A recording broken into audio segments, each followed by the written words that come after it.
Player agency defined means that the players are provided total freedom to make their own choices in the game. DM Railroad defined means that the players are simply along for the train ride and that the Dungeon Master has predetermined where the story will go, effectively removing choice for the players. GameMasters here, and advocates for player agency argue that D&D, well, really any role-playing game for that matter, should be a collaborative storytelling game where players should have a significant say in the direction of the adventure. They believe that players should be free to make choices that impact the story, even if it leads to outlandish outcomes, and they often prefer sandbox, open-world campaigns, where they have the freedom to explore and make choices without excessive railroading from the DM. DM railroading, on the other hand, and some may refer to it more as Dungeon Master-led narratives, argue that role-playing games are fundamentally about telling a story, that the DM is the responsible person for crafting that world.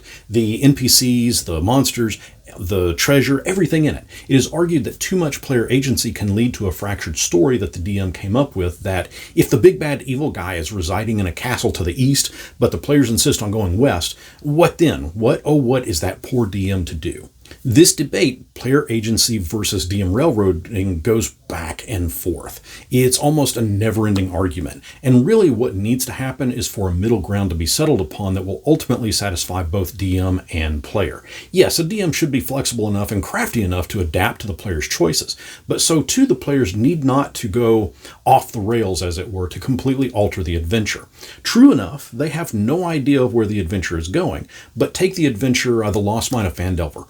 Players are to enter the town of Phandalin and rid the mines below of bad guys. That's the basics of the adventure. The players really never need to leave the area of Phandalin to complete that adventure, but with 100% player agency, what happens if they decide to travel from Phandalin all the way to the deserted city of Balanzia in Karatur? Should that be allowed? Why shouldn't it be allowed? And will the players likely die in the months-long journey? If all the players decide to jump into the volcano of Glorum to self-sacrifice, I mean, go ahead. But then what? Pack up and go home? Or roll up new characters? What? Real fast, I need to thank these channel supporters. Their contributions make it so that I don't have to do sponsored ads, and we all hate those. But if you'd like to see how you can become a Patreon or a YouTube supporter, I'll leave a link down in the description.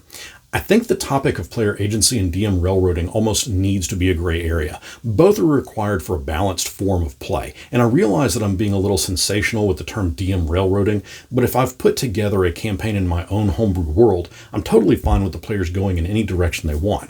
I've got so much content that has been crafted over the years that player agency is going to work just fine.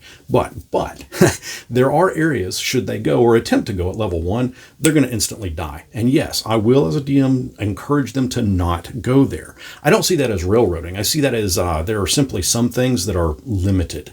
Did you ever read one of those choose your own adventure books? What happened when you made a choice and it was the wrong one and you died? Did you flip back to the previous page and pick the other choice? According to some, you just DM railroaded yourself.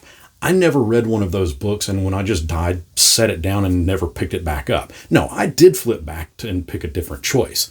In the example above with the Lost Mine of Phandelver adventure, as a DM, I've prepped for that specific adventure. I've read the thing from front to end, and I can easily adjust on the fly should the players want to do things that are not listed in that adventure, and they can have player agency there, to a degree.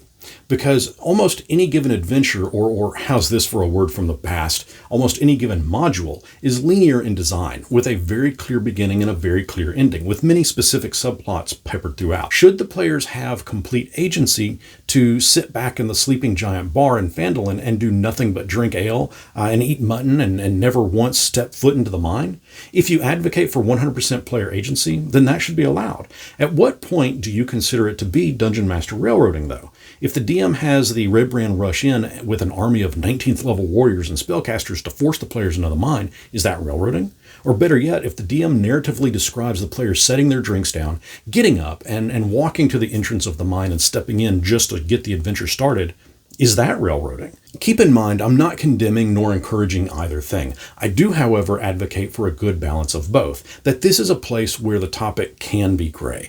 The players need to be able to have the freedom to make their own choices and craft the story, but the Dungeon Master needs to have the capability to keep the adventure on track. But, again, there is also the need to maintain a different balance and recognize that difference between a sandbox homebrew worlds campaign and a pre-made adventure. In that sandbox world, players should be able to have a lot more freedom to roam than in a pre-made adventure. Otherwise, what is the point of even starting that pre-made adventure? Talk to me down in the comments. I'd love to know your views on what you see as some of the key differences between player agency and DM railroading are. Can there be a balance? Should there be a balance or a gray area? Again, talk to me down in the comments, and until next our paths cross, may you have the freedom to choose your own adventure.